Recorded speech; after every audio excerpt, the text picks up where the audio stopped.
Hold on. Let's get Sirocco in higher right. Here we go. We'll get right to it in a second, but before we do that, intro drop. We gotta have the intro drop.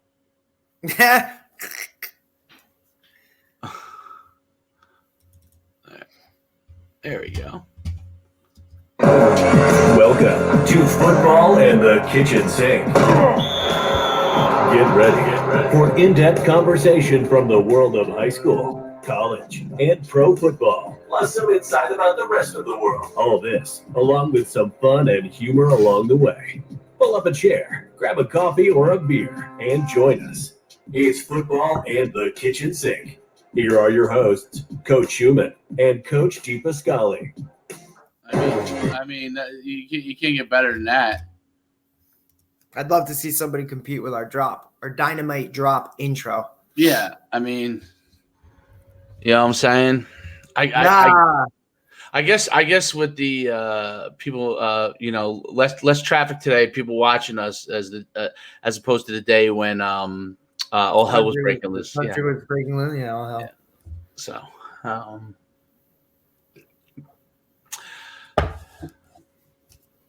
What are you gonna do? I can't get you a discount on Dunkin'. They're not an official sponsor. I just drink their coffee. I'll take like a how about like a Bic pens or some type of I love my office supplies, dude. So like let's get some of that or something. Like I'll take any of that. Yeah. Like I actually one of the best Christmas presents ever is a $50 to Staples gift card every year. That's the way to go. I made myself. I can do some damage in that store, but yeah, man. Friday, right? So end of the week, crazy week. Got a lot going on this weekend with the Super Wild Card weekend leading into Monday night.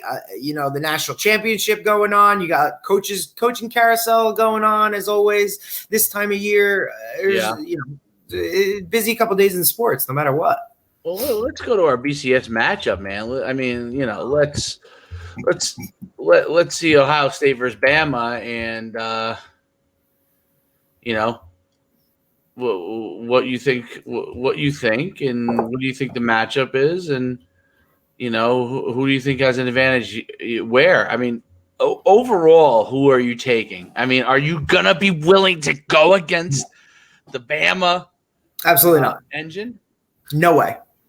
One, I'm a huge Nick Saban fan, so that's just the way I roll.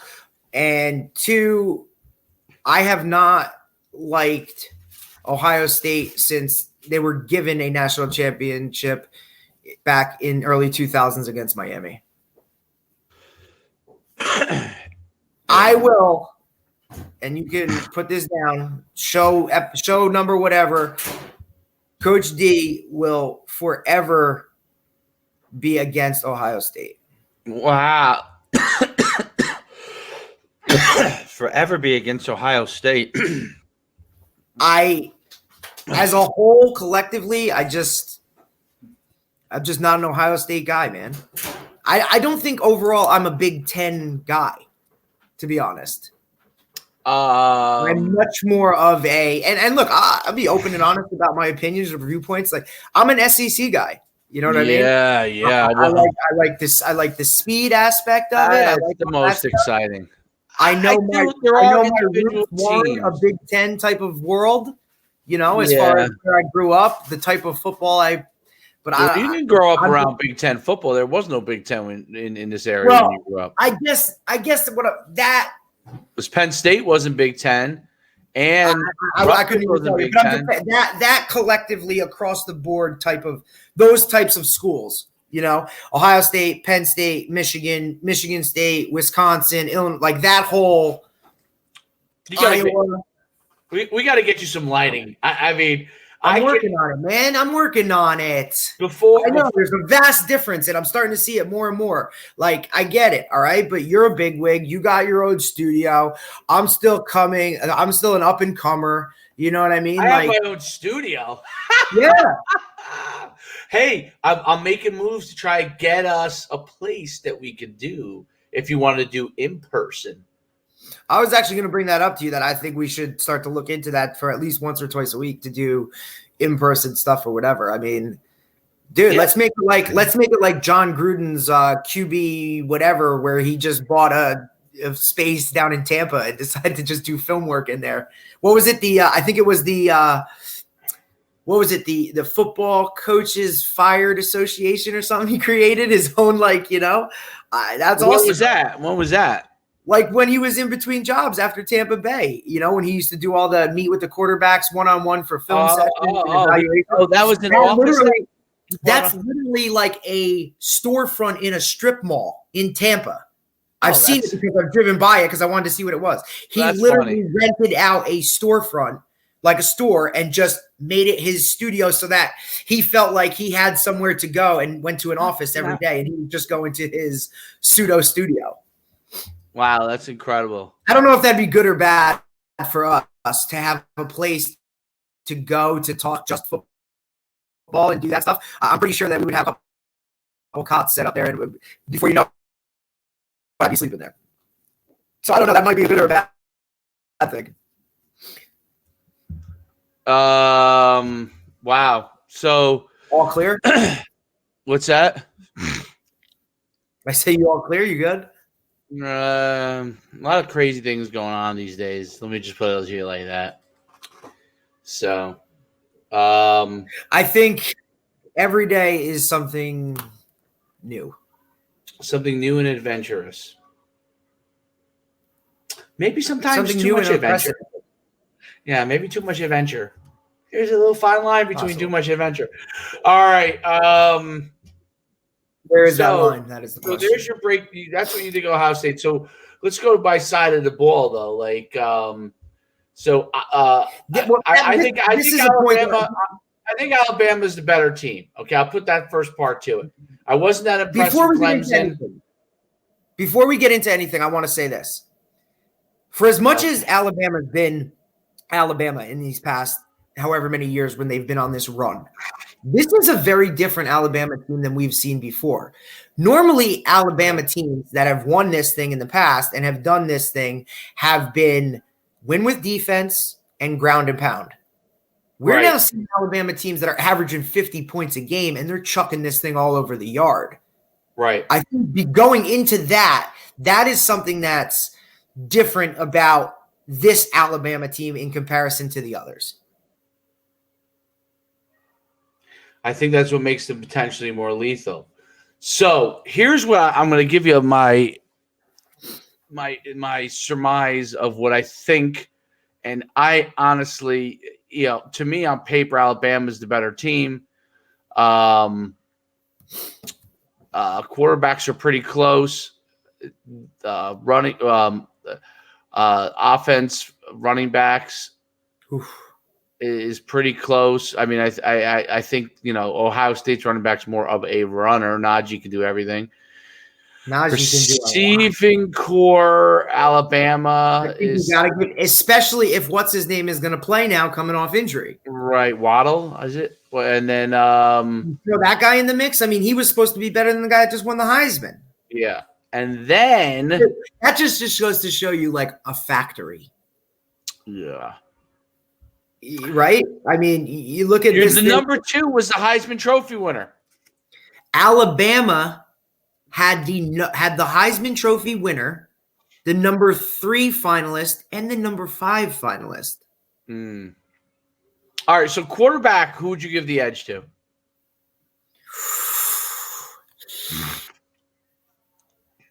I give it to Ohio State.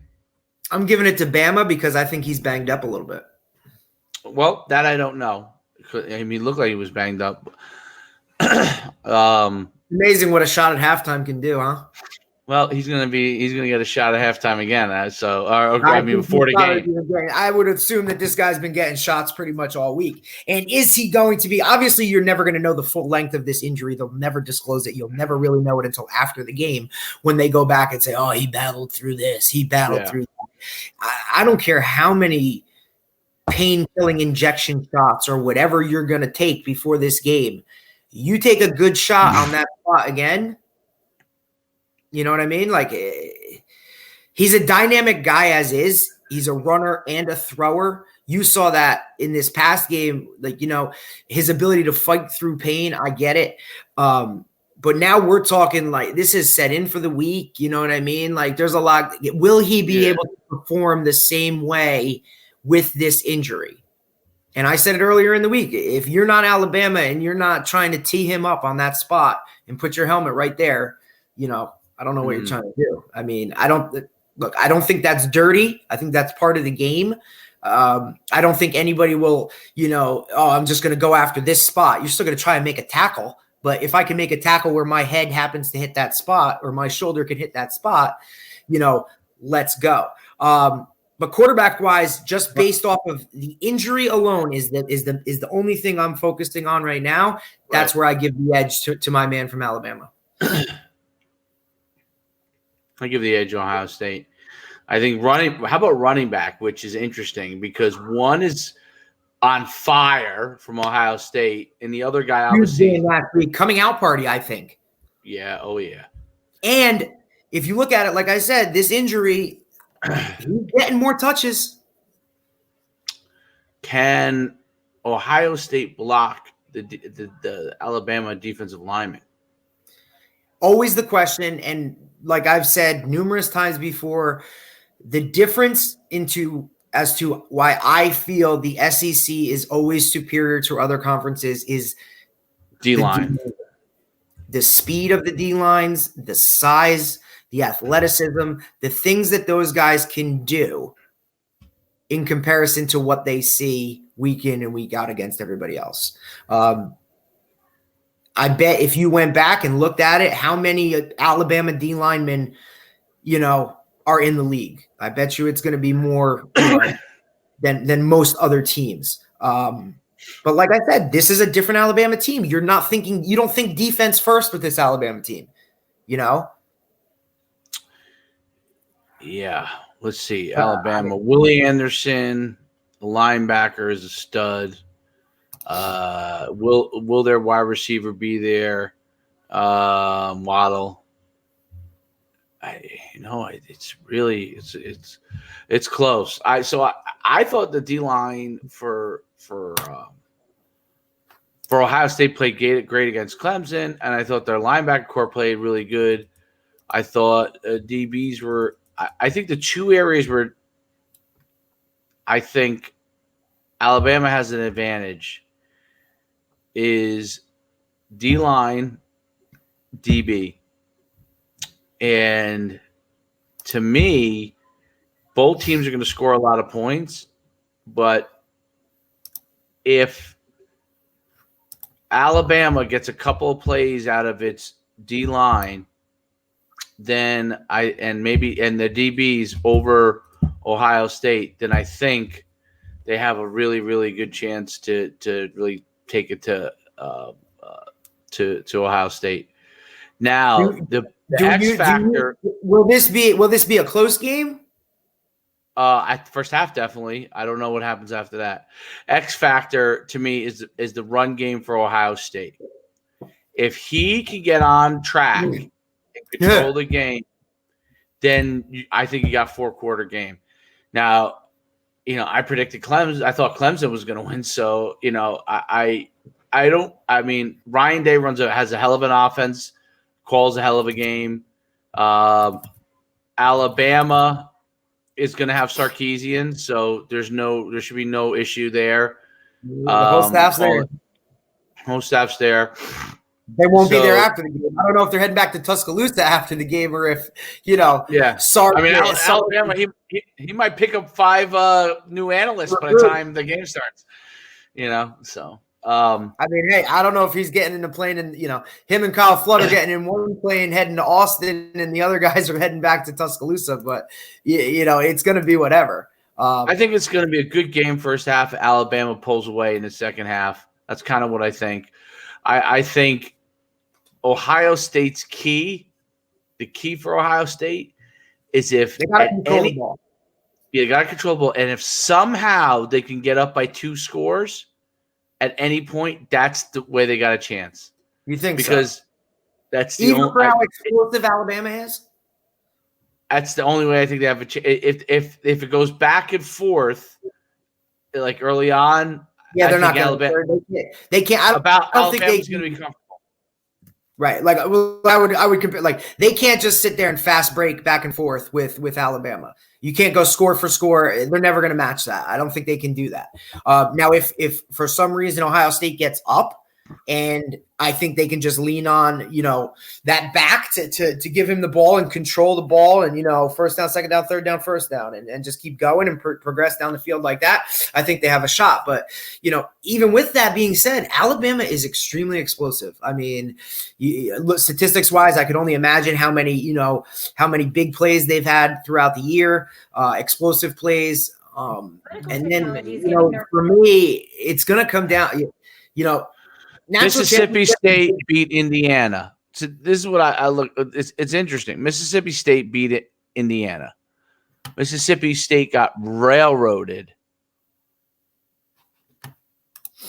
by they play Alabama, but they got railroaded by a bunch of teams though. Even though they had they scored a lot of points. Why do I have to get ESPN's? Okay, Kentucky beat NC State. Kentucky had a losing record. Ole Miss originally had a losing record. Texas A&M ran wild on North Carolina. That's an ACC team, although it ended up being closer than it really was. Ohio State was the outlier. They beat Clemson. Alabama throttled Notre Dame. They beat them 31-14. They could have scored 100. Northwestern beat Auburn. Northwestern beat Auburn. I would say that's a positive. Georgia beat Mississippi State won a bowl game. They had like a losing record. Look at the SEC's record in bowl games. Just go off of that. And they're probably not even like as pumped up as they would be for. Like you saw it happen with Florida. SEC teams would much rather play in an SEC championship game than any other bowl game other than a big-time bowl. Now, Florida got embarrassed. Yeah, they got embarrassed. Who did they play again?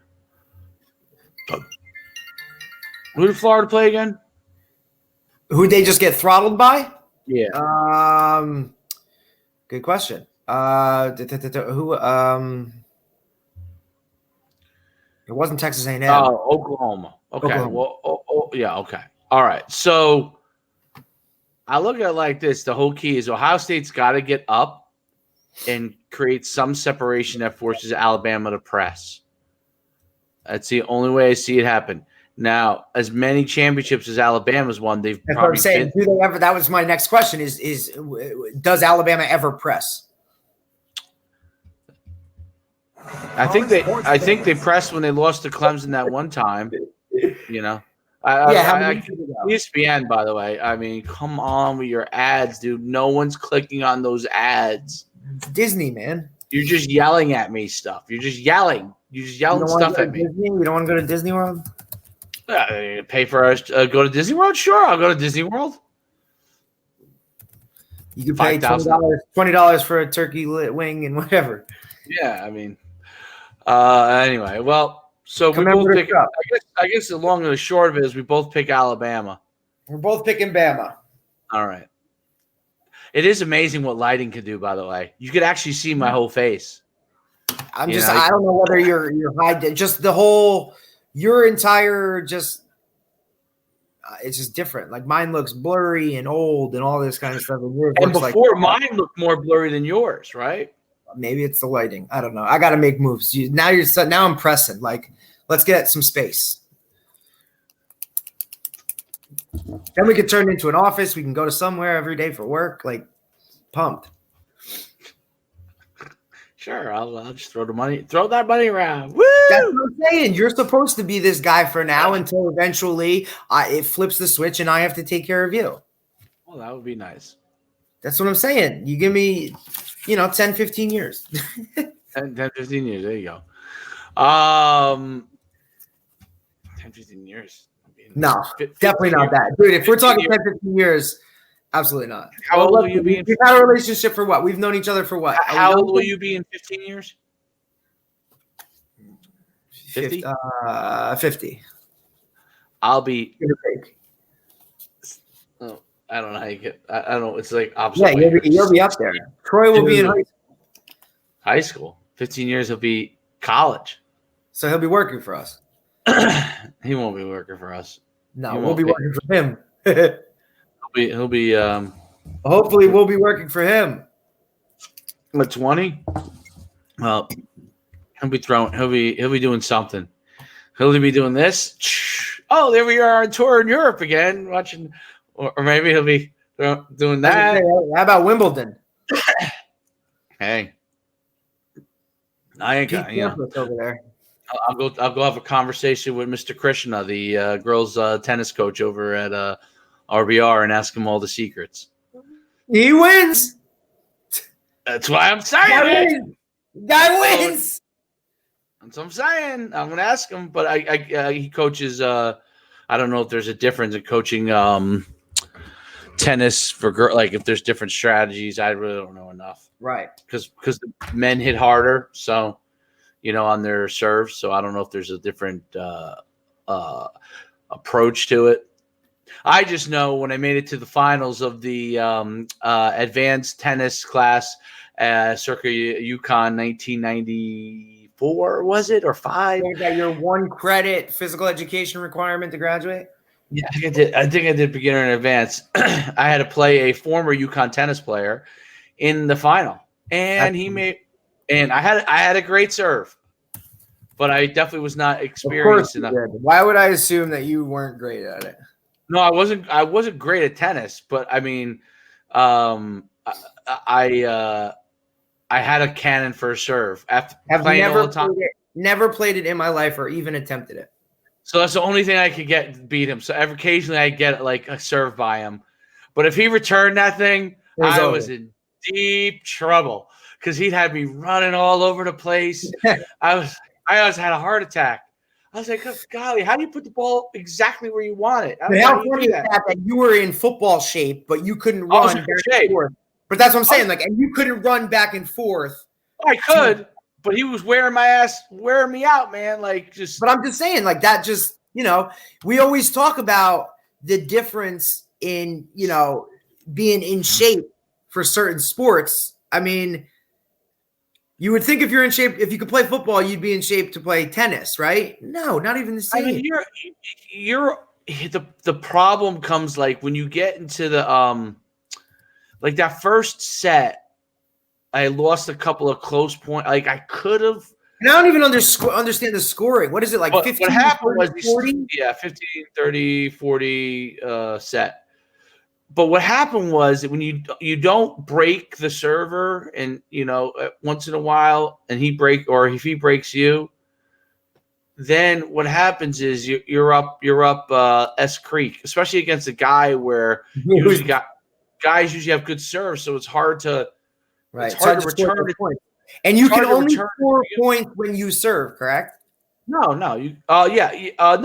You win a point, you get. So it goes 15 love, 15. Do you know what love means in tennis? Nope. That means 0. So 15 love means I have 15, you have 0. I wonder why they call it that. Is that like the nice way of saying like? I don't. It must go back to some sort of like something from the beginning of time. So because they played tennis at the the first ever Olympics, I'm sure. I don't know.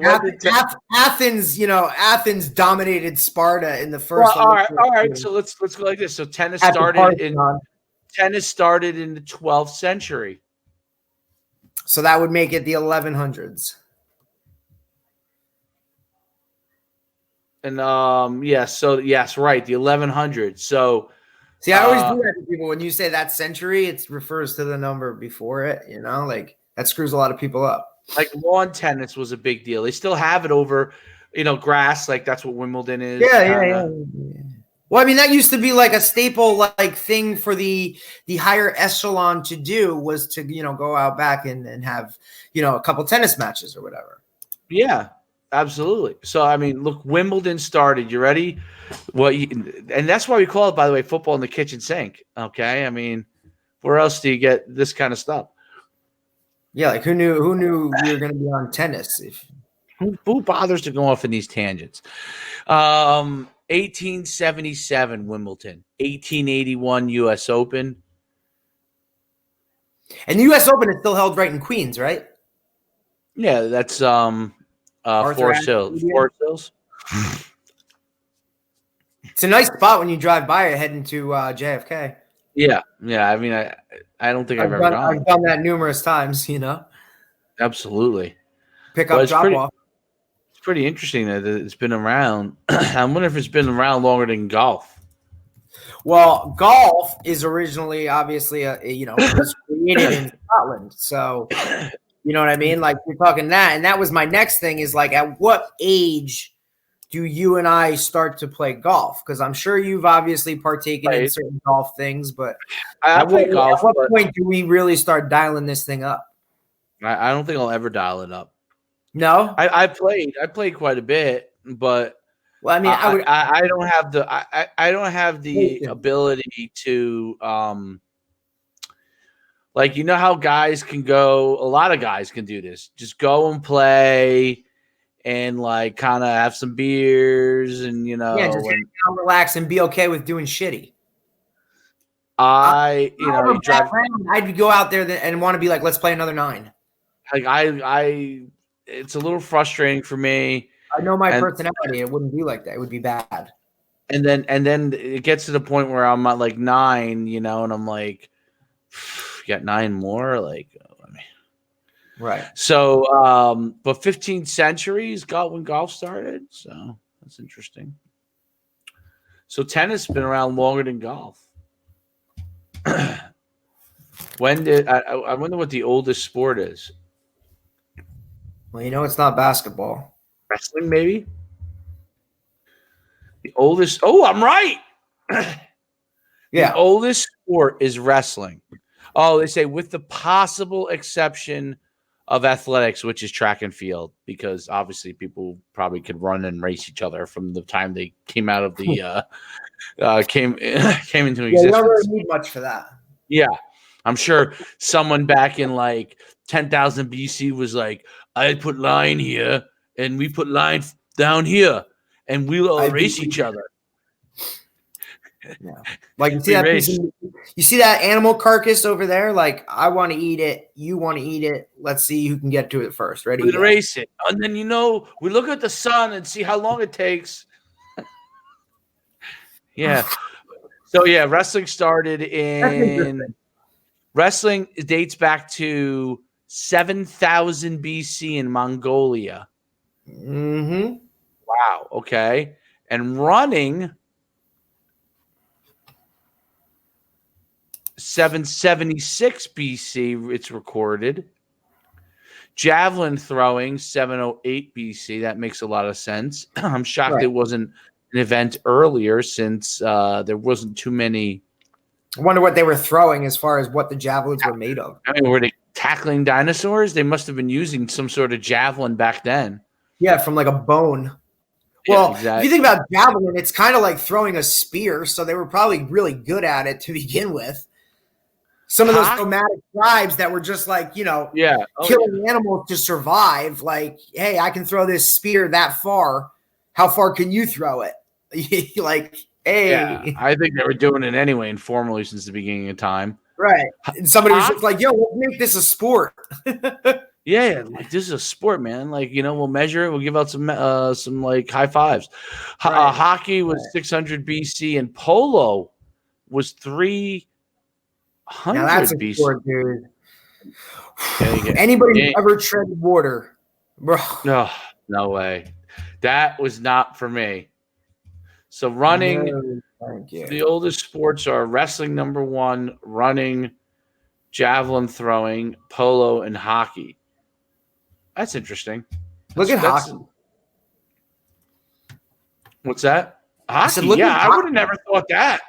No, I don't But if think you think about it logically, a stick, something in ice. Okay. but yeah, like a stick, like you're stuck in the ice and you're freezing. You're like, let's make this rock and just hit it around a little bit.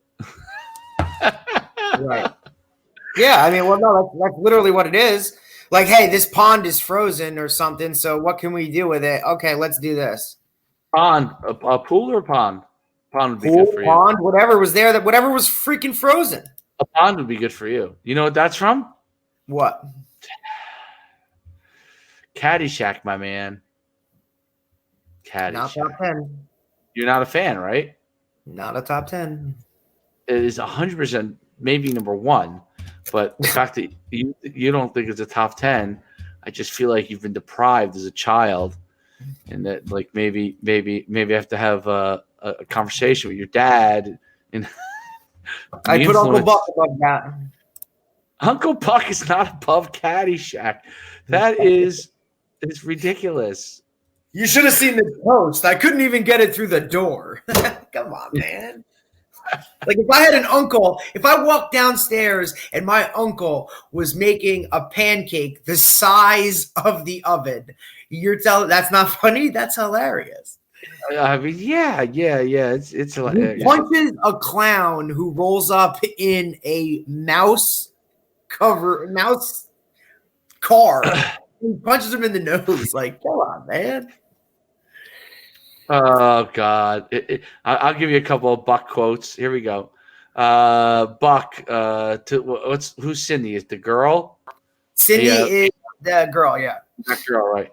Hey, I stopped smoking cigarettes. Oh no! Good. Sorry, Cindy is the mom. The mom. Oh, good. Yeah, I stopped smoking cigarettes. Now I'm on to cigars. Then I'm on to this. It's Isn't that something? I'm on to cigars now. I'm on a 5-year plan. I eliminate cigarettes. Then I go to cigars. Then I go to pipes. Then I go to chewing tobacco. Then I'm on to nicotine gum. I mean, one of the best scenes is the opening thing. He's like, he drops the plate. Oh, unbreakable. Then he goes to hit it. Boom. Ooh, whoops. We could do John Candy forever, but he's 1994 he passed away. Can you believe that? I can't believe it was 94. Right? God, he was great. I just look at some of that stuff and I see, you know, I mean, sometimes, you know, when somebody passes away, like the impact or whatever, and then like you forget about it. And then before you know it, you're like, oh my goodness, like it's been this long since this person's, you know, passed away. Like, wow. Yeah. That's really funny. Like time just takes off.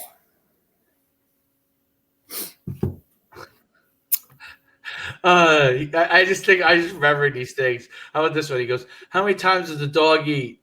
Cindy goes, how many times do you think? I don't know, 4 or 5. She goes, he eats once a day. He's such a clown.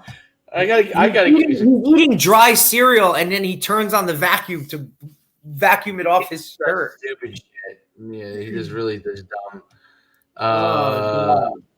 See, Caddyshack, you'd have to be into that world. You'd have to kind of be into the irony, like so. You know, Chevy Chase is right. Of course, he plays Ty Webb, who's like the golf pro. Right. No, he's not the golf pro or something, right? He's like the best player in the club, but he doesn't care. He's like like these guys all care. He has like he doesn't care. He's privileged, like you know, like has all this money. So like he's got all this money. So he's with the caddy and he, you know, he's talking to him. He goes, you do drugs, Danny? He goes, you take drugs, Danny? He goes, all the time. He goes every day. He goes, good. Yeah. Like just the way he does it, like because it's nonchalant. Like he doesn't care. Right, like he just doesn't care about anything. And all these guys, that's all that matters to them. Oh yeah, like everything's so well. Right. Everything's so serious, but not what's his name? Rodney Dangerfield. You know. Right. Rodney is so funny, man. Oh God. Ladybugs. There are so many things he says in that you could never say in a movie. Here's the thing. I think I need to rewatch it. You got to rewatch it. He comes into this is the funniest part. Please, people don't take offense. It's from a movie. It's hilarious. Okay, and if you have to preface it with that, oh boy. So the stereotype of this is going back to the early late 70s of Japanese when they come to America was that they were touristy, so businessmen, and they would take pictures of everything. So he pulls into the car, right? This is like the very first scene. Pulls in the car, he comes in, and he has this Japanese guy with him, and he goes. Japanese guy's taking pictures of everything. He goes, "Hey Wang, it's a parking lot." He's taking pictures because he's taking pictures of the parking lot. And then he comes in. He goes, "Hey Wang," "This is a restricted club. Don't tell him you're Jewish." Japanese, right? Like you can't say, yeah. Like you can't say those things anymore. You can't say those things. It's just, but it's like when you watch it, like the irony. You know what it does, that movie? So when you watch that movie, if you really watch it close, that movie kind of exposes the. Right. It's not. I wouldn't go so far as say prejudice. What I would say is, it's not that they're just overall general stereotypes that certain ways of people, certain ways that majority look at certain things. The majority, how ridiculous the stereotypes are, right? How ridiculous the stereotypes are. So that was what's so great about it. When you're watching it, you realize how ridiculous these stereotypes are, and this exclusive club that didn't let probably anybody else other than white lawyers, Anglo-Saxon, And it's so funny. Like the name of the guy's boat is called that Rodney Dangerfield, who is Eastern European. Okay, his name is Al Chervik. He's Eastern European, and he's like supposed to be like this supposed to be uneducated guy that makes all this money that bought his way into the club kind of thing. And when he's driving around his big boat, and then you got what's the guy from One Day at a Time? Ted, you know what I'm talking about. Anyway, great comedian too. So he's supposed to be the in crowd Ted, right? And Judge Smales, and Judge Smales is christening his. They're christening his boat, and his wife's like, "I christened thee the Flying Wasp," like. Making fun of themselves, essentially, you know what I mean? Like white Anglo-Saxon. Yeah. It's so funny. So anyway, I think if you watch it a couple of times, and I think I have to go back and see the ironies, and like the ridiculousness of the different things is what I think makes it so funny. Anyway, that's my pitch for Caddyshack. I'm sure a lot of people feel, but you 100%, like you couldn't do a lot of those jokes anymore, and because I think too many people would take it serious. Like it's obviously it's humor, but they would take it so seriously, and I also think that like a lot of this stuff, like if a certain individual is saying that joke, a lot of people automatically think that person feels that actual way about it. Like they're not just playing a part saying something, like that's actually how they feel, which is not true. Right. No, it's literally a pure comedy. And there's all kinds of funny things. There's all kinds of making fun of themselves and stuff.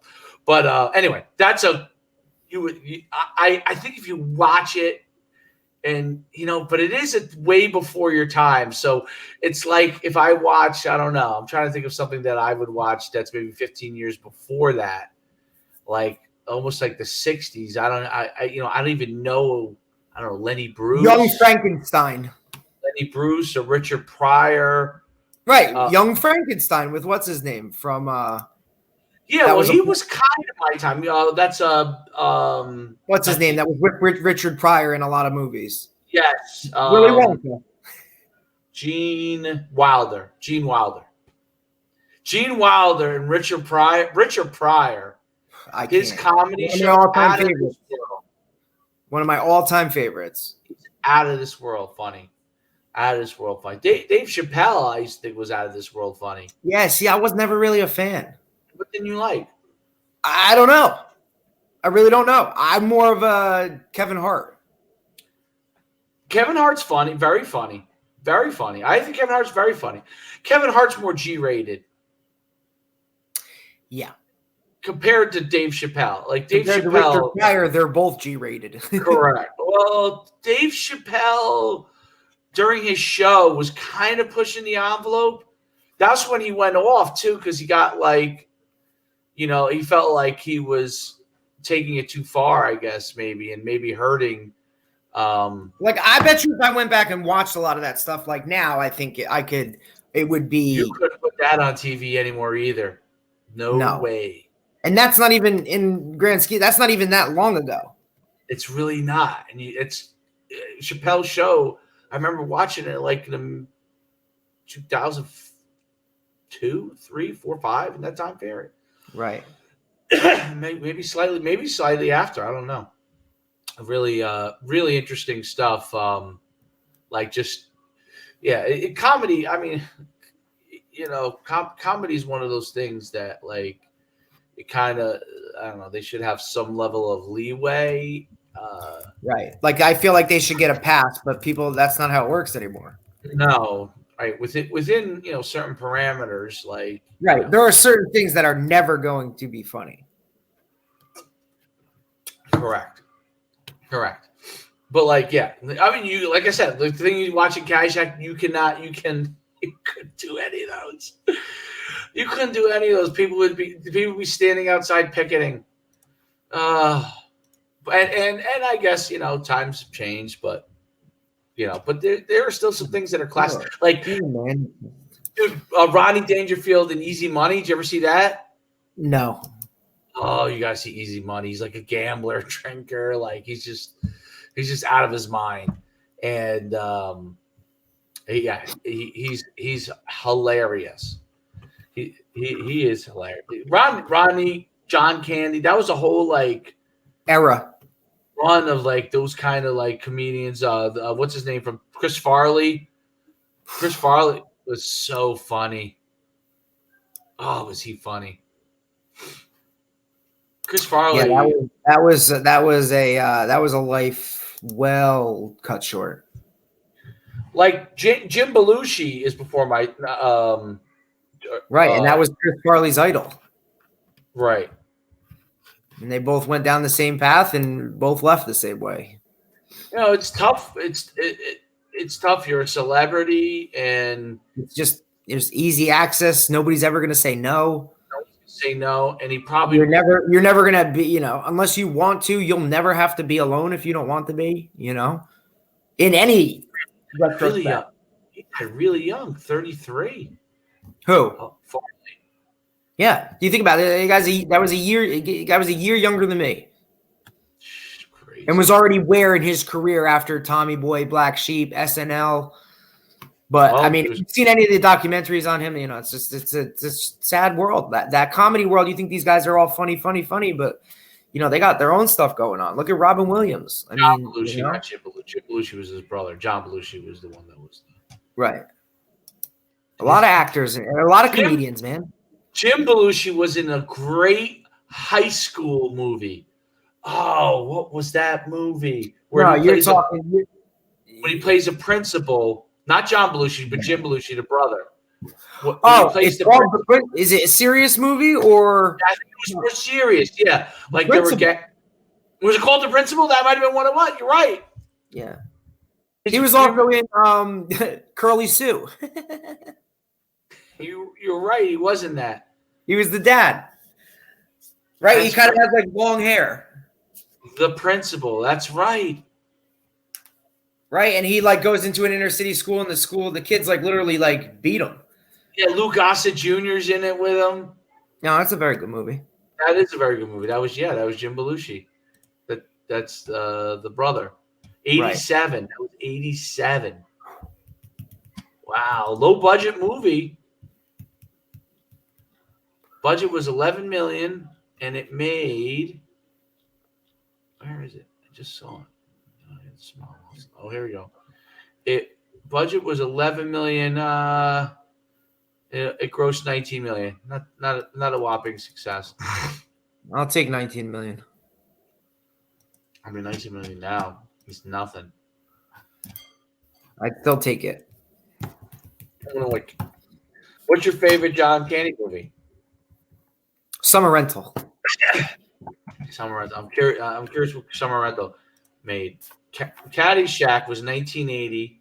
Made. Cost them. You ready for this? Caddyshack cost them $6 million to make. They made $39 million from it. That's a good one. Where was that set? That was supposed to be set where? Connecticut, I think. Bushwood Country Club. Right, but I mean, like, the general. I think Connecticut, like Greenwich, like that Greenwich, Connecticut area. I'm pretty sure the way they talk, that's what it sounds like. Like where you're like in there, something like that, or you're driving through that area, you automatically know, right? Once you get there. Yeah, because they talk about the what's that parkway that goes through Connecticut? The Merritt. Not the Merritt, the other one. I can't believe I forgot it. But let me see your movie here, Summer Rental, with that woman who's on all those kind of movies back then. The wife? She was like in all those kind of Summer Rental. Oh God. Oh, I told you. Did I tell you I was watching The Great Outdoors a couple of weeks ago? It's another great one. It's between, for me, John Candy movies between one of those two, because Great Outdoors is hilarious too. Summer Rental, $5 million, 5.7 million, made 24 million. It's not bad. I watched that movie when I was at summer camp, and it must have been a rainy day. But a lot of his movies, you have to, obviously the movie makes more sense to you when you can relate to it in your personal life. So going on a summer vacation and having all of those things happen, like somebody has done that, and obviously that linked up with them. Anybody that's ever gone to the, for the Great Outdoors, if you've ever taken a trip and done that and had those experiences, which you've pseudo had when you went to, you referenced it when you went to Lake George that time. Like there are things like that you can relate to and be like, yeah, this stuff kind of happens. Yeah, it's hilarious. Everything bad comes at me so great. The other one that's funny is Armed and Dangerous. Armed and Dangerous with John Candy. Oh, where they play like they security guards. Yeah, security guards of like money or something, right? We got a little comment here. Like a truck. Oh. Uncle Buck. Thank you, George. Yeah, we were just saying what size coat do you think he had? Uncle Buck was great. Because you know how he had that big like trench coat type of thing, and he was a big dude. What size coat would have that? That thing was probably huge. It's like a comforter. Uncle Buck. What's the movie where Candy dresses like well, you got Planes, Trains, and Automobiles. No, the one where he dresses as like is Uncle Buck Canadian? No, that's the one when he does Canadian Big Day. I remember now when he does the that must have been the disguises are what is he the detective? Is that Uncle Buck? No, that's who is what is it? I don't know if I ever saw that. It's so silly. Oh gosh. I mean, his last major thing before he passed away was probably Cool Runnings with the Jamaican bobsled team. That was okay. It's a Disney-ish movie, but it's more Disney-ish. It's more very PG-ish. Right. Who's Harry Crumb? Did you ever see that? No. so I also stupid. thought he was It's actually stupid. It's actually stupid, but it's funny because it's so stupid. When he was in Splash. Well, Splash was great. Splash, he's the brother. He's Tom Hanks' brother. He's like a dirty guy, right? He runs the business. Right. He's like a dirty guy. He's a shady guy. Yeah. Shady. And she's also one of those 80s actresses that's in all of those roles. Daryl Hannah. Yeah. Yeah, I like Daryl Hannah. Yeah, I liked her in the movie. She was in Wall Street, you probably have never. I don't know if you've ever seen it. Called Roxanne with Steve Martin. Oh yeah, I've seen it. Yeah. It's when he's got the big nose. Yeah, it's a Shakespeare. Yeah, Shakespeare. It's hilarious. That movie's so. He's got the big. He just goes into the optometrist or the nose guy, whatever they're called, and he holds up the cards and he's like, "Oh, Steve Martin, very underrated. Very underrated. My Blue Heaven. Three Amigos. My Blue Heaven. You ever see My Blue Heaven? Nope. Where he plays like a mobster. The Jerk. And, I can't believe you've never seen My Blue Heaven. Dirty Rotten Scoundrels. Dirty Rotten. He gets a lot of credit for his Father of the Brides. That did very well. He also hasn't aged where he's just looked that old for his entire life. Yeah, My Blue Heaven. He was in Planes, Trains, and Automobiles. So, him and John Candy together. Right, they were. Well, were they all Saturday Night Live guys at some point? Absolutely. Yeah. Like Chevy Chase, Dan Aykroyd. What's his name? The other dude from your Caddyshack movie, the grounds crew guy, Bill Murray. This is where he got this. Parenthood. You remember this? Oh, Parenthood is great. Oat Crunchy. What do you think? He plays these fuck you.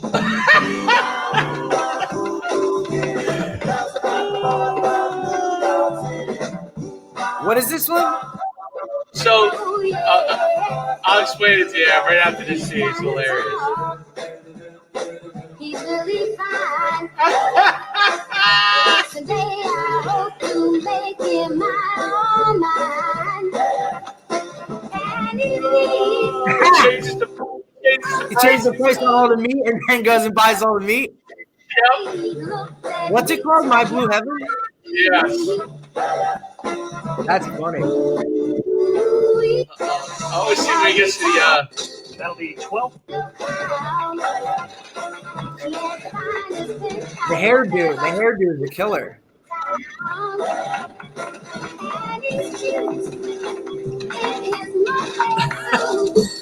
That'll be 12:36. He basically steals everything. How great is that? Is that great? So the premise of that one is he is. Thanks, George. Yeah, I like to chime in the movies here. We could do movies for a minute. For all day. He plays a guy that was a mobster. Yeah, he looked like it. Was put in witness protection because he turned. You understand? So he's witness protection. It's another great movie. He's in some remote town, you know what I'm saying, forced to lay low and live a dorm. And meanwhile, he's going through doing all this stuff. Right. Another Tom Hanks comedy movie, The Burbs. Yeah, I don't remember that one that well. Was that very good? Was it good? Just like they just live in a cul-de-sac and they're all friends as neighbors, and some weird people move into town, and then it's just the whole what's going on with these people? It's hilarious. Do you remember? Do you remember what show Tom Hanks was on? You wouldn't remember it, but do you know what show? He was on a sitcom before he was basically on anything else. Couldn't tell you. It was called Bosom Buddies. Yeah. Okay. Him and you. Do you ever watch Charles in Charge? Nope. That wasn't on Nick at Night when you were a kid. Nope. Well, anyway, he him and Billy, I think it was I can't think of the guy's name. Ames was his last name. But anyway, they were guys. Isn't it crazy that Tom Hanks got his start like as a comedy guy? Yeah. Oh yeah. Well, he was comedy. That's what he was. And now then all of a sudden he's freaking Forrest Gump. Yeah. He think about some of his biggest roles where he grossed the most money were not comedy. Right, because he switched to drama. Right, it became Forrest Gump. He became, Big was comedy. Apollo 13, Castaway. Big was comedy. Like he was in all kinds of early. What was his transition? I don't know. He was a comedian. He was in Seattle. That might be the transition because when he was in Bosom Buddies, they lived in an all-girls building, but they were guys, and they weren't allowed to live in a building with all. It wasn't allowed to be. They dressed as women. They dressed as women. That was basically. Well, could you imagine doing a sitcom now with that as the foundation? No way. They'd be like, people were like, well, yeah. We'd have to get this okayed with everybody and make sure that that would never be okay. Never be okay. I'm trying to think. What was his first? I wonder what his first. I think you might be right. I mean, he did Big. Yeah. Where's the movie with the dog? Turner and Hooch? No. Horrible movie. He did some bad ones too. Didn't he did a movie. Well, I mean, you think about it. He did some, Big was. Think about Pit. You ever see The Money Pit? Yeah, I love that movie. Great movie where they buy the when house. He's running down the stairs when they finally get the stairs. Yeah, that movie was funny. Think about he did the movie Philadelphia. Bachelor Party. Yeah. Yes. That movie was. As a kid watching Bachelor Party, I was like, I don't think I should be watching this. Bachelor Party was. Yes. Right. You really weren't allowed to watch it as a kid. No.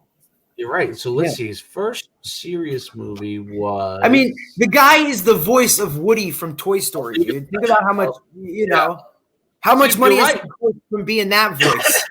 And you're right. She was in Seattle. Was the first serious. Then Philadelphia. Because listen, Philadelphia was. I mean, damn. You know what I'm saying? Like playing that role, the story itself, and then to take that on as a. I mean. If you're hiring or casting for that movie, what the hell? Talk about taking a risk with Tom Hanks. You know what I mean? I'm sure he wasn't the first.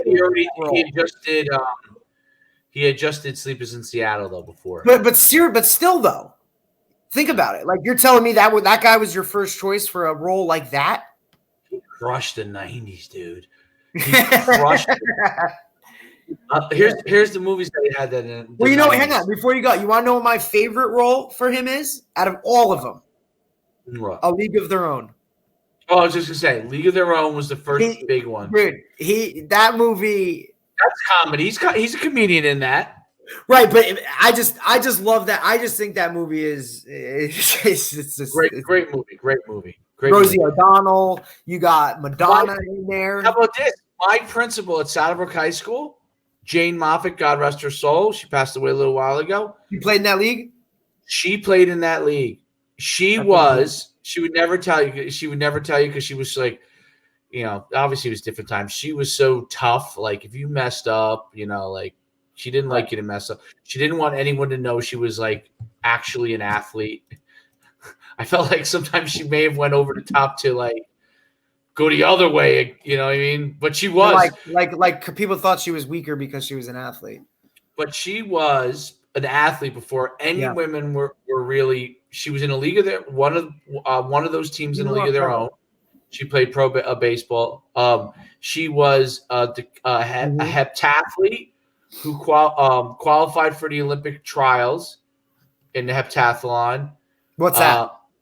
It's a track and field, 7 events. It's like the decathlon for girls. Yeah, but I'm saying I wanted to know why, like the events. Yeah, events are like the hurdles, the 200 shot put, long jump, 800, So it's the real deal ones. shot put. They say that already. Oh, breaking news! Hit the thing. Hit the thing. What? Breaking news. Okay. Hit the drop. Give me a drop. Okay, hold on. Let me. This is like studio on demand. We got over here.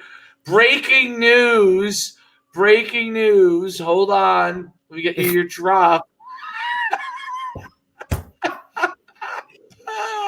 Hopefully, in 2 years, we can look back at this and be like, "Look at these original episodes." Oh breaking news. Here we go.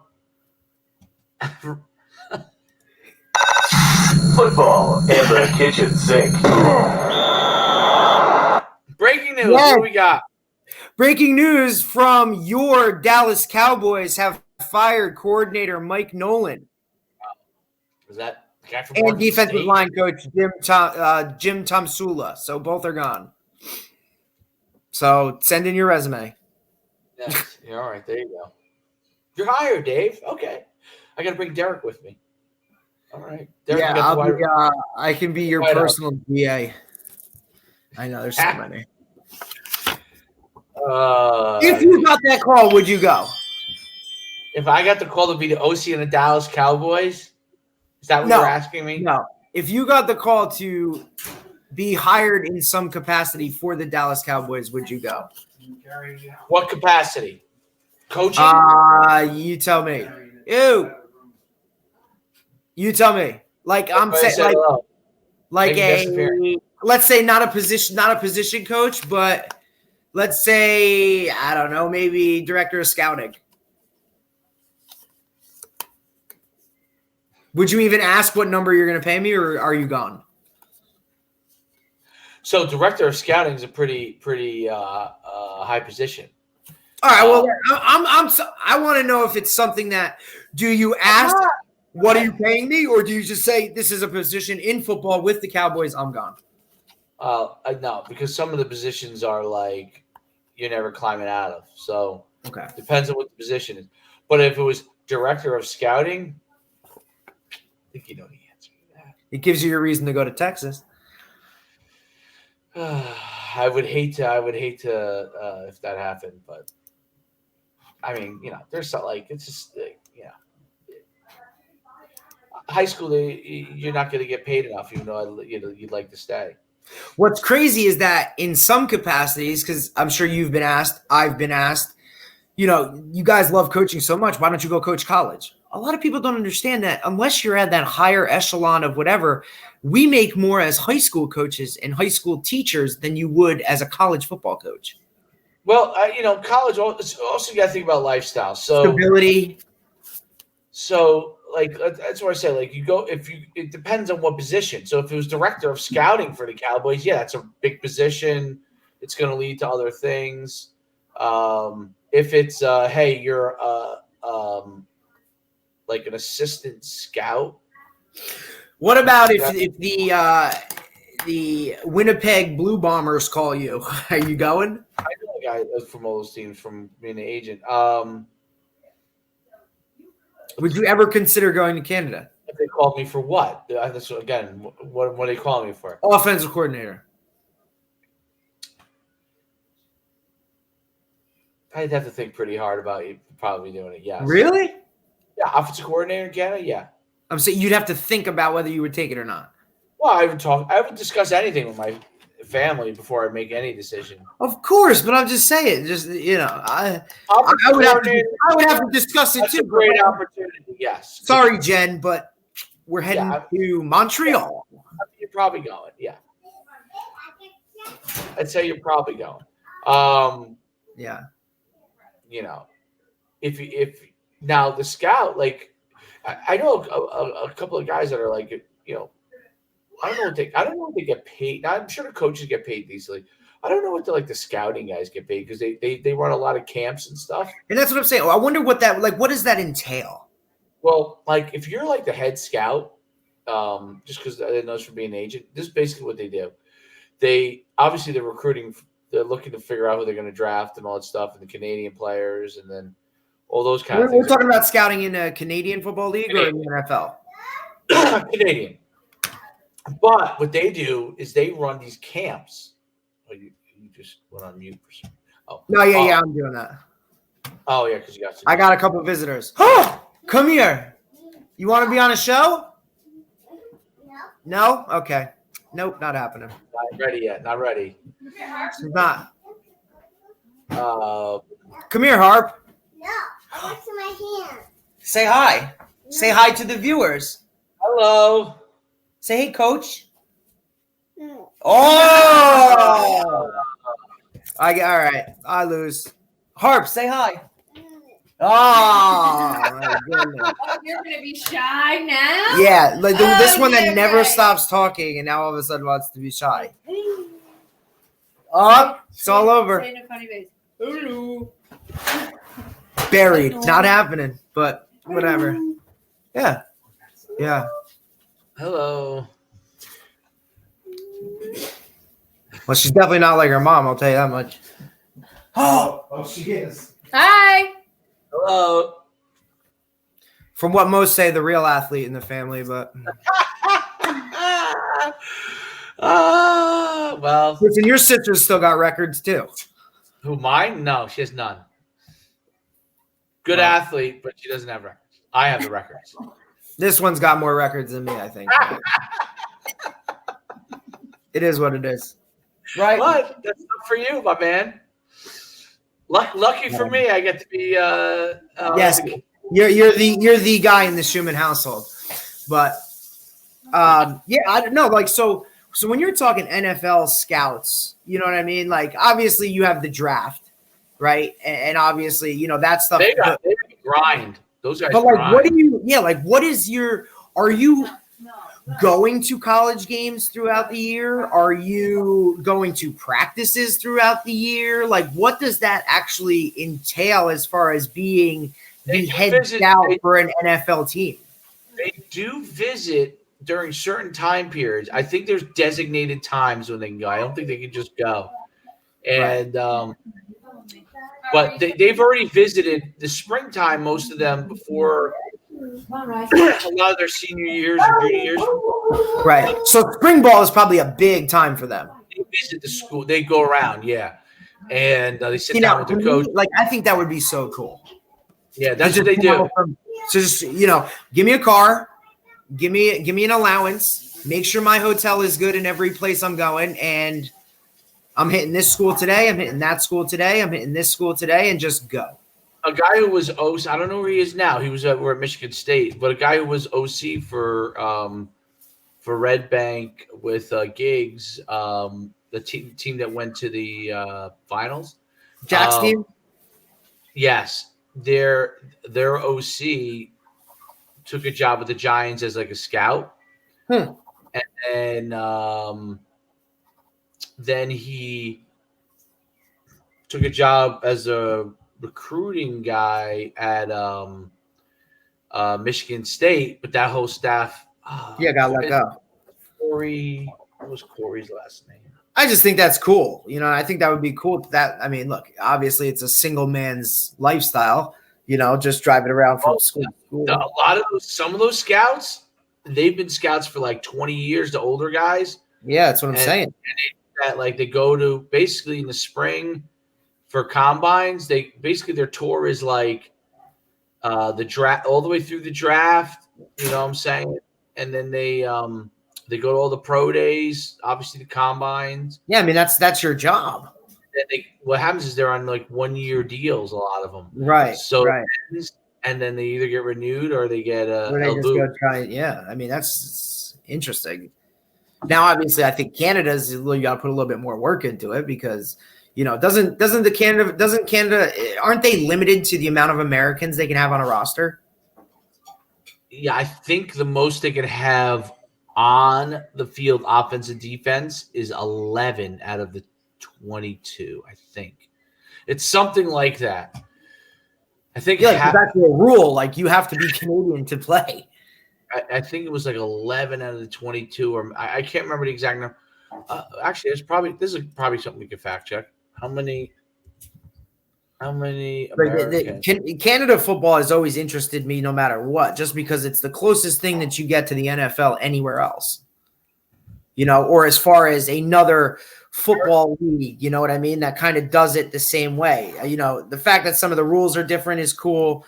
I kind of started paying a lot more attention to it when I kind of got out of high school, and ultimately out of college a little bit more when I looked at, some of the guys, Drew Willie, who was a quarterback and graduated with me from Randolph High School, had a great career in the CFL after playing at Buffalo for a couple years in college, So, related to that, like, hey, this guy played again, we played in the same classes and stuff. Look at him. He's up in Canada doing some crazy stuff. Like, it always interested me. I guess Not to mention the other stuff, like some of the rules, you got the goalposts in the front. You can motion towards the line of scrimmage. I mean, that stuff itself is wild. They have 12 guys on the field, I think. Yeah. I mean, how do you play as a defensive back and a guy's running at you full speed with a 15-yard running head start? Like, hey, get in your back pedal. Like, you know what I mean? Like, techniques are so different. So Canadians have 12 guys on the field. Oh, yeah. So they could have doubles with a fullback and a running back. Right. Now, defensively, I have 12 guys as well, correct? Then they play like a 4-4-4. That's what like – imagine having one extra guy on defense. Like, woo. But they have one extra guy in offense. And the field is wide. It's wider. Definitely is wider. It's interesting. I'll tell you what, if I'm running crossers on the goal line, I'm definitely using the goalpost. I know, right? I'm trying to figure out how many U.S. players are allowed on a team. Johnny Manziel? They have 46 men on a roster. Teams allowed to have 21. The CFL team may dress up to 44 players composed of 21 nationals and 21 internationals and 3 quarterbacks.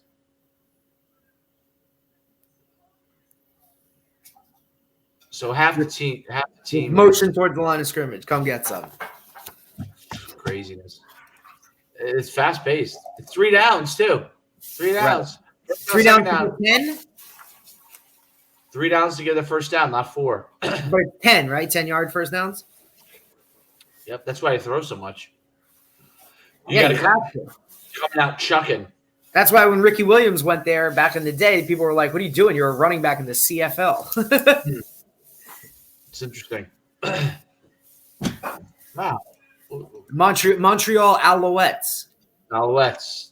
Alouette. And I have been to Montreal. How interesting is that? You have. The one place I've ever been, one of the few I've been, Montreal. I've never been to Montreal, actually. 8th grade AAU basketball tournament, brother. Is that the only place in Canada you've ever been? Yeah. You never been to Toronto? I want to go to Vancouver. Niagara Falls? Nope. Windsor? Nova Scotia? No. No, I'd love to go to Nova Scotia. You give me Greenland, Iceland, Nova Scotia, we're good. Give me a cruise that does that. Do people live on Greenland? I don't think they have a huge population. Iceland is gorgeous, I hear. Greenland. Isn't there a movie about Greenland now? Greenland population. That whole gigantic island of Greenland. Yeah, it's full of ice. It's not green. No, you're right. 56,000 people live there. Right. That's as many as are in Red Bank. Wow, that whole gigantic place, 56,000 people? The population of Brick is bigger than that. That's crazy. Iceland has 348,000. Yeah, it's a nice You know what I island. looked up the other day? This is how whacked I am. I looked up. You ever see that commercial where it's like a Allstate? Maybe, I don't know. I think it's Allstate, where they're like on this island. The guy gets the bread, and everybody's all nice to him. And then he's driving around. He gets his coffee. You ever see that commercial? Yeah. You know what I'm talking about? Yeah. It's like this little tiny island. I looked it up. It's a real place. And they have like, I don't know, like 50 people that live there or 50 homes or something. I even went and looked on the real estate of it and how much it would cost. It's like in Norway or something. Yeah, well, listen, I've been watching on Disney Plus, the National Geographic channel. They have Europe from Above.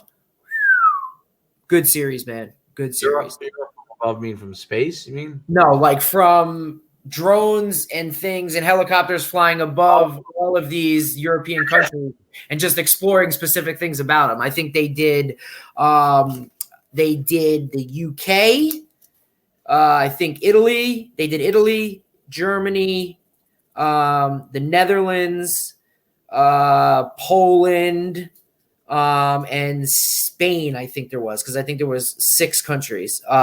Man, it was awesome to watch. Obviously, as a history guy, I love that stuff. But the the ins and the outs that they explored were just so interesting. I mean, after watching it, if you don't want to move to the Netherlands, something's wrong with you.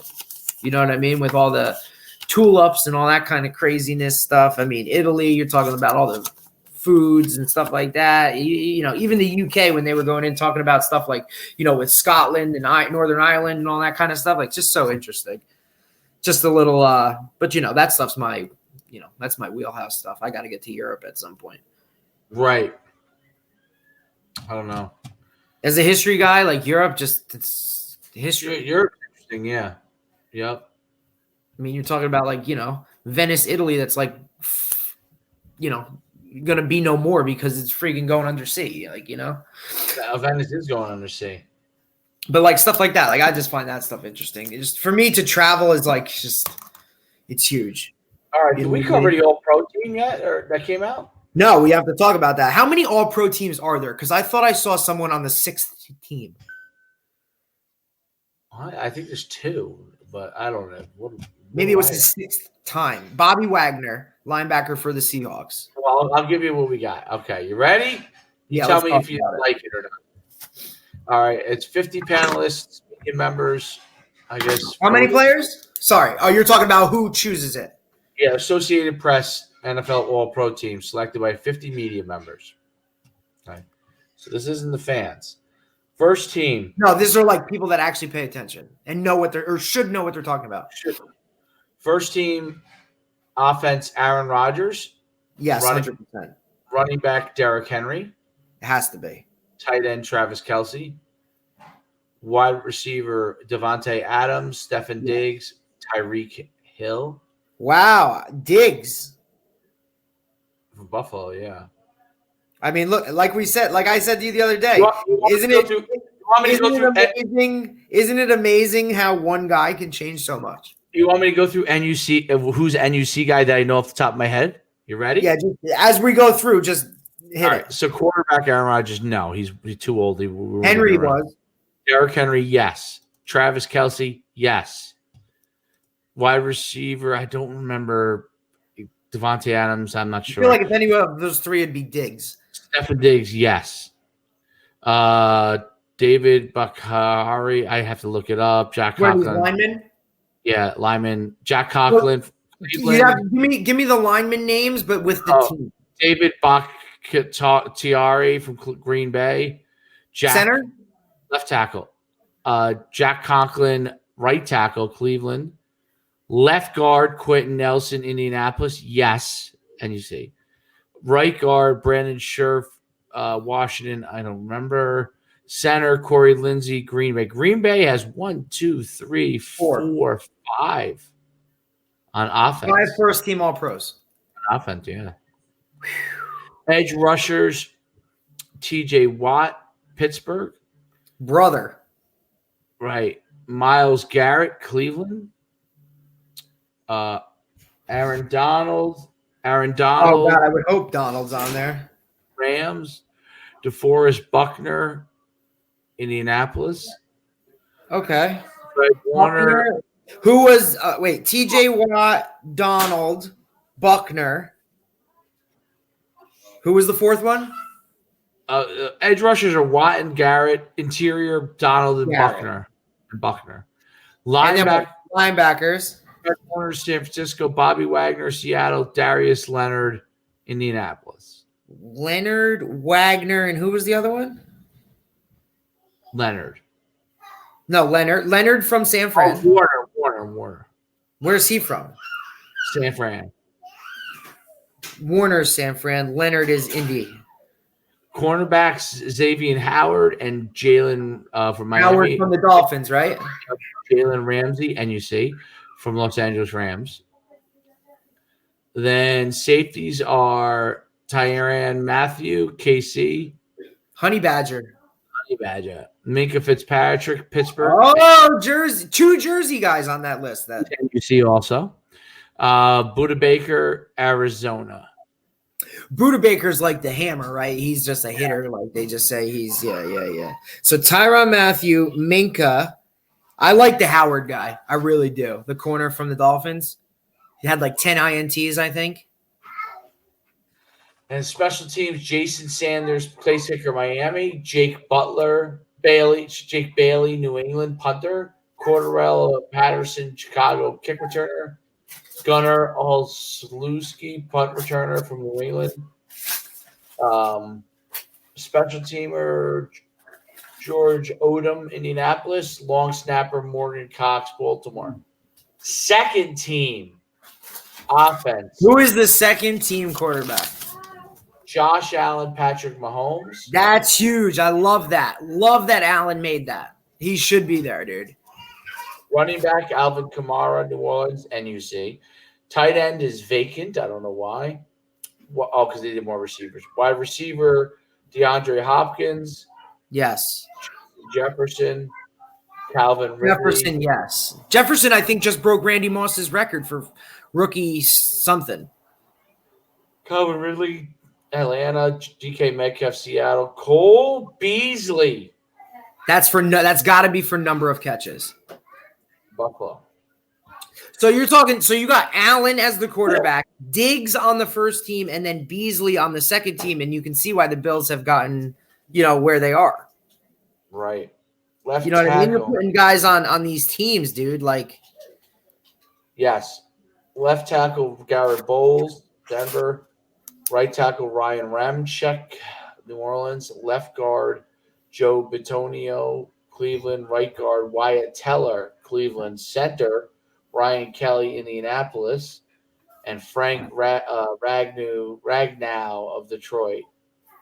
Defense, Khalil Mack and Zadarius Smith. Zadarius is NUC. And then interior lineman, Chris Jones, KC, and Cameron Hayward. Linebacker, Devin White, NUC. Demario Davis, New Orleans. Devin White's from Tampa. Levante David, Tampa. Roquan Smith, I think he's NUC, Chicago. Cornerbacks, Jair Alexander and Tre'Davious White. Tre'Davious White's NUC. Safeties, Jamal Adams and Jesse Bates. Place kicker, Justin Tucker. Punter of Baltimore. Punter, Jack Fox, Detroit. Kick returner, Andre Roberts. Buffalo. Punt returner, Jakeem Grant. Miami special teamer, Matthew Slater. Long snapper, Nuke Rhodes. That's it. Pretty interesting. now in your contract, do you have written in there, I get a bonus if I'm an All-Pro? They usually have something like that. Incentive bonuses? Oh, yeah, they have a bunch of incentive bonuses. See, that's what I would. To the, That's what I'm saying. I would, if I was a player, being the type of player I would want as many of those as possible. right. Now, here's my thing. At that level, if you're going into that last game and you need 5 catches for $1 million bonus, do you make your coach aware of that, or is he already aware of that? 5 catches for what? I need 5 catches to hit my bonus on this season. Coach, what can we do? At the end of the year? Or Like, you're going into this last game. You need 5 more catches to get a bonus. Gotcha. What do you do? Like how do Right. you handle that? Right? Pray, or can you say, Coach, can I get 7 targets? No, you can't say that. I'm sure they do though. But Can I go to my quarterback and say, bro, I need 5 catches? I would say, hey, if somehow I get 5 catches, I get an XYZ bonus. Right, So, and I will give you some of my bonus. so if you if you're playing well, it's like, hey, you can get Give me the a- ball. Like, give me a shuffle pass underneath so I can catch it and go, an Antonio Brown move. Thank you, Tom Brady. Because that's what happened this weekend. But didn't Russell Wilson do something like that too? I also, I've read a few things about certain things like that happening. And Michael Strahan get the sack freaking throw. Mhm. I laid down for him. Yeah, didn't Michael Strahan get the all-time sack record on Brett Favre because he fell down? He dropped back and he tripped, and then he touched him. He said sack record. Which has since been broken, I think, correct? I don't know. I think that was single season sacks, right? When the Giants were actually good. Strahan had the sack record. Oh, stop. Let's see. Sack That'll record be fine. is he still has it, 22 and a half. 2 guys have been In a season. 2 guys have been within a half of him, Jared Allen and and Justin Houston, but Jared Allen, he's up for the he's in talks for the Hall of Fame this year. He's eligible. The best, even though he didn't have the sack lead that many, only once was the sack leader, but the guy who got the best pressure of all time, can you name him? In your opinion? Reggie White. I thought Lawrence Taylor. It's before my time. Lawrence Taylor literally changed the game. You didn't. The left tackle. When he broke Joe Theismann's leg, everybody's like, "We need a left tackle." I mean, so the pass rushers back then, you had Lawrence Taylor, Reggie White, Chris Dolman, Derek Thomas. Great. I remember Derek Thomas. Mark Gastineau led the league twice. He had 19 and 22. Definitely was on the spice. The New York Sack Exchange. Sack Exchange. Can you name the guys on the New York Sack Exchange? Without looking. Klecko, yes. I don't know anybody else. We just said Gastineau. Yeah, I mean that's a given. I don't know the other ones. There's 2 other guys. I get it. I don't know who they are. I couldn't even give you Marty Lyons. Marty Lyons. Isn't he the announcer now, Marty Lyons? Marty Lyons. And there was one other guy. I can't believe I forgot him. Marty Lyons, Gastineau, Klecko. Oh, I thought there was 4. I would think. Is it what didn't Klecko's son play? Yeah, he was good for Temple. And then I think he played with the Patriots. I think he might have 2 sons. The New York Sack Exchange. Who was the 4th guy? The 4th I don't know. guy. We're probably no Jets fans all jacked up. Here we go. I guess it was because they were at a 3-4. So it was. Oh. So it was Gastineau, Klecko, Lyons. 81. What year was that? Originally, it was Gastineau, Klecko, Salam, and Lyons. That's the other guy, but nobody knows who he is. And then Kenny Neal replaced Salam, and then they went to the 3-4, which was Gastineau, Klecko, Lyons. So, and they still never won a playoff game. did they never? Do you know their quarterback was back then? No. Man, Kenny O'Brien. I don't know. I don't know anybody before Boomer Esiason. I think was Richard Todd the quarterback before Kenny O'Brien. Yeah, my old man just said that, Richard Todd. Yeah, maybe Richard Todd was with the Sack Exchange. Richard Todd. Yeah, Richard Todd was there. I guess Kenny O'Brien came in right. What year did Boomer Esiason go to the Jets? He must have been the 90s. because Kenny O'Brien was a quarterback for a while after Richard Todd. They actually had some pretty good quarterbacks, the Jets. They didn't have bad quarterbacks. Everything else around them was just horrible. Kenny O'Brien played till 92. So then that must have been when. Then you had Boomer, Testaverde, Pennington. Testaverde was good. Yeah. But look at who he had. The INT. He had Keyshawn, Curtis Martin, Wayne Corbett. He was 93 to 95, boom. And then I guess Vinny INT must have come in after him. No, I used to call him Vinny INT. Talks a lot of INTs.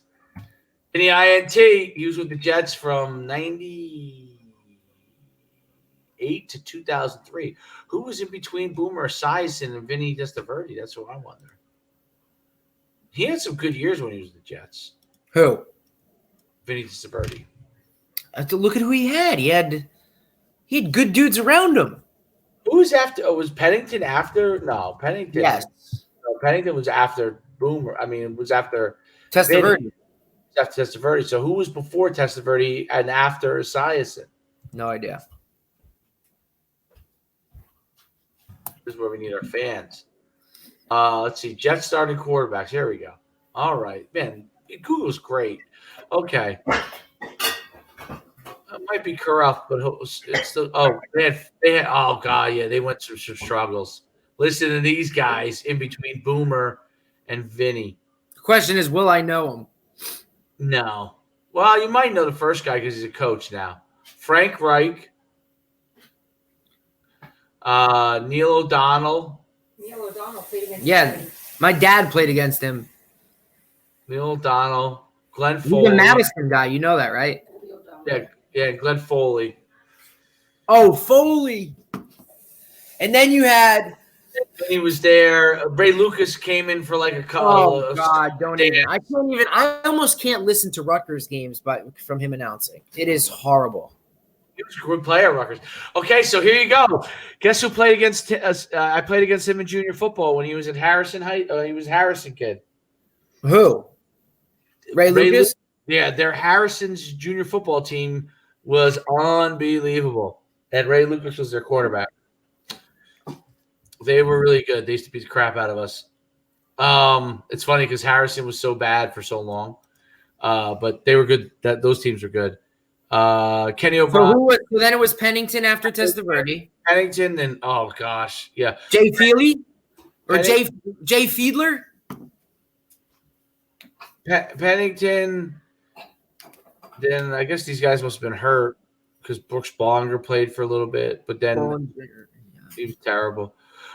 Then Favre, Pennington, Favre for 1 year. Then good old Mark Sanchez for 4. Mark Sanchez, he did what he had to do, bro. Handed the ball off, let them run the ball, and played defense. And they went to 2 AFC championships. He's an announcer. Then Geno Smith for 2 years. Michael Vick for 3 games. Ryan Fitzpatrick. We had Fitzmagic. For a year. Then Josh McNown. And then Sam For a year. Sam Darnold. And now poor Sam. Soon to be Justin Fields. I think Richard Todd and Kenny O'Brien might have had the longest tenure of at quarterback. Now go Giant quarterbacks post Phil Simms. A lot of times. What? Now go Giant quarterbacks post Phil Simms.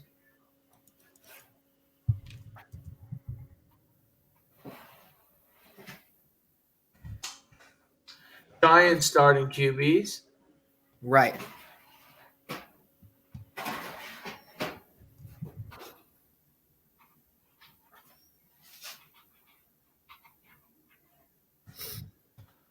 Because Simms finished playing when? 93? So Simms was till 90. the guy before Sims, Scott Bruner, was my insurance agent for a couple of years. Let's hope he got you some stuff. What's that? Let's hope he helped you out. He did at the time. Phil Save Sims, you some money. Phil Sims, Jeff Hostetler, back to Phil Sims, then Dave Brown, That's who I remember. then Danny Cannell. Oh God, Danny. Well, Danny Cannell. What that is? What Florida State? Yep. Kent Grand served the year, and then Kerry Collins he was pretty good. Super Bowl. Then Kurt Warner for 1. Oh God, that was a hard. They did him so dirty. Then it switched to Eli midway through. Eli for 1, 2, 3, 4, 5, 6, Forever. 8, 9, 10, 11, 12, 13, 14, 15 years, Eli. And the longest steady starts, active players, starting game streak until they decided to sit him for a game. Geno Smith. No. For Geno Smith. Yep. They got that guy fired. Yep.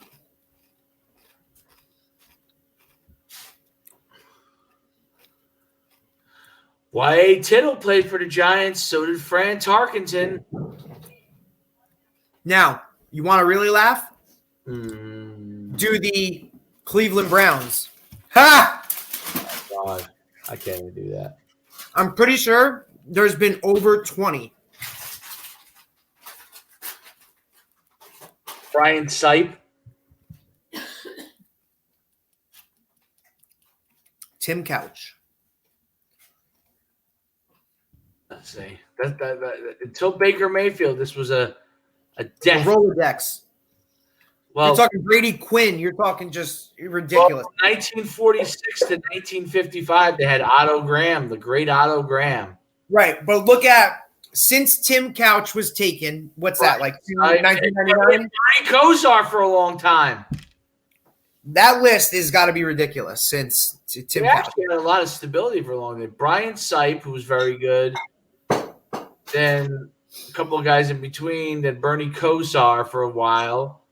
Then they had Vinny Testaverde. Then it started. This is when they came back from as an expansion team. Tim Couch, Doug Peterson, Tim Couch, Kelly Holcomb. I don't even know who that is. I Jeff know the name. Garcia. Yeah, Jeff Garcia, San Francisco. Jeff Garcia, Browns. Yeah, but I'm saying like that's where he came from. Remember, he came after. He came right after Steve Young. These forgettable names. Then you got Trent Dilfer, Charlie Fry, Yep. Derek Anderson, Brady Quinn, Colt McCoy, Brandon Whedon, Yeah, Whedon from Oklahoma State.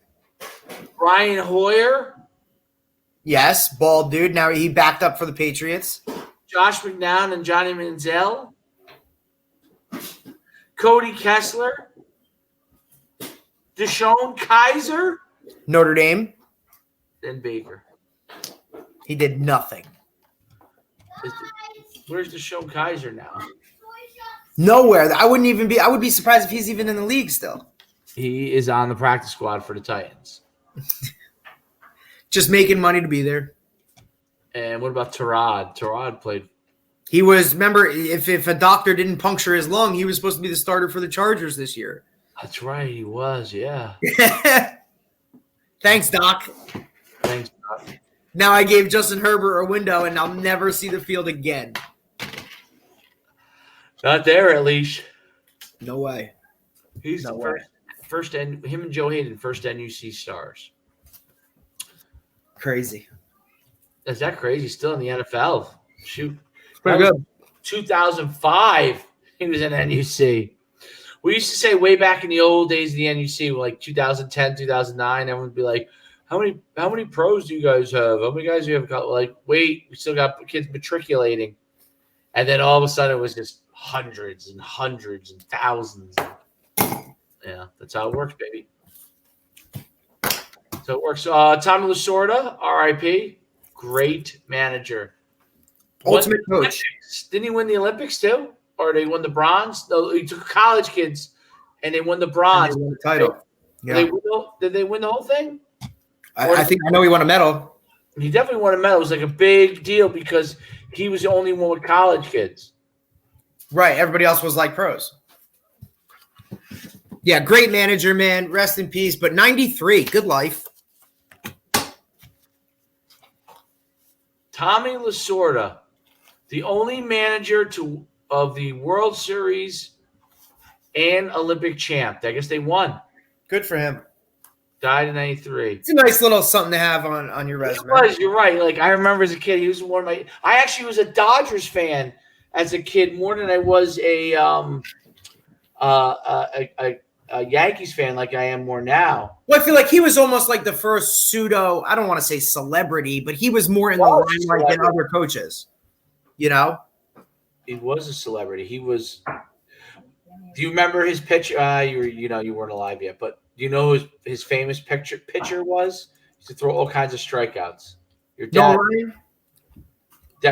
would remember his pitcher for the Dodgers. Fernando Valenzuela. And he won a World Series, right? Yes.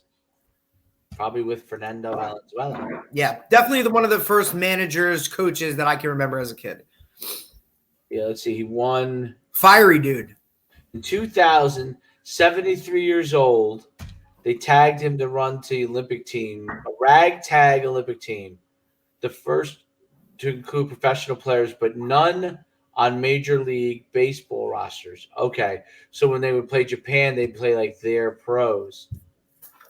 He won the World Series in 81 and 88. 81, he must have had Fernando Valenzuela as his pitcher. And then he took him, and then he won the gold medal back in the U.S.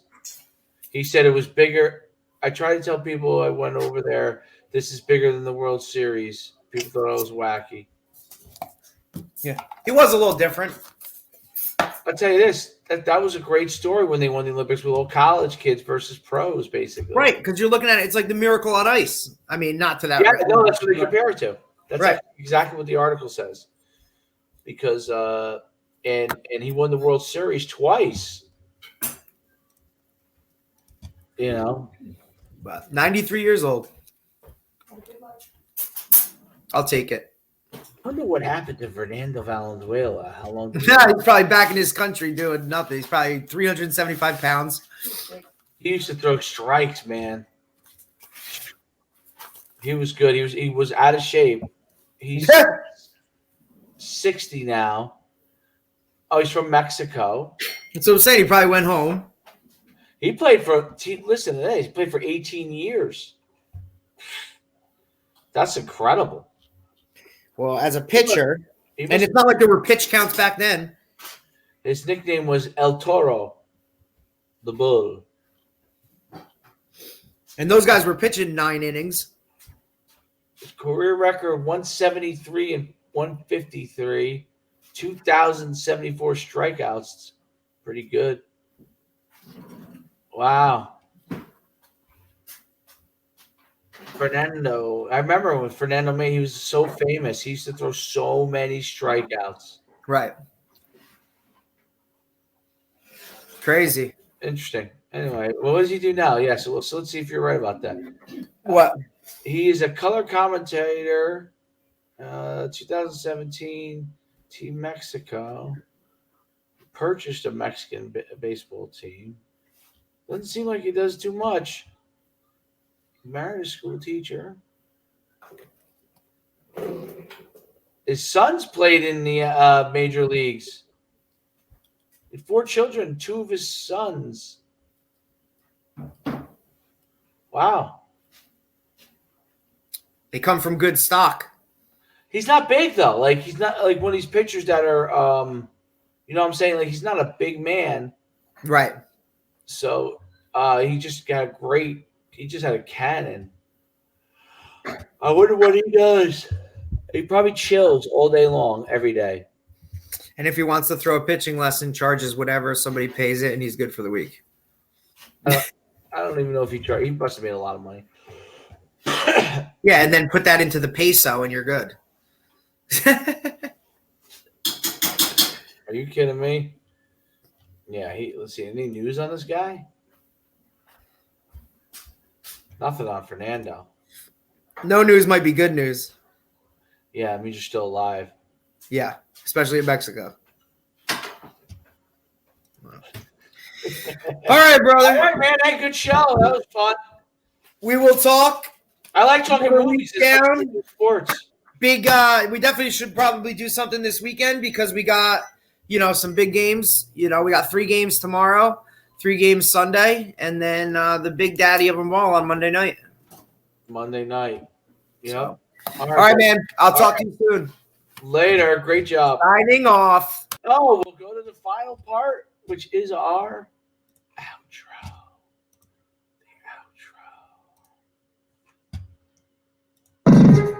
Thanks for listening to this episode of Football and the Kitchen Sink with Coach Schuman and Coach DePascali. Be sure to subscribe so you don't miss a single episode. If you like what you heard, leave us a review and be sure to tell a friend.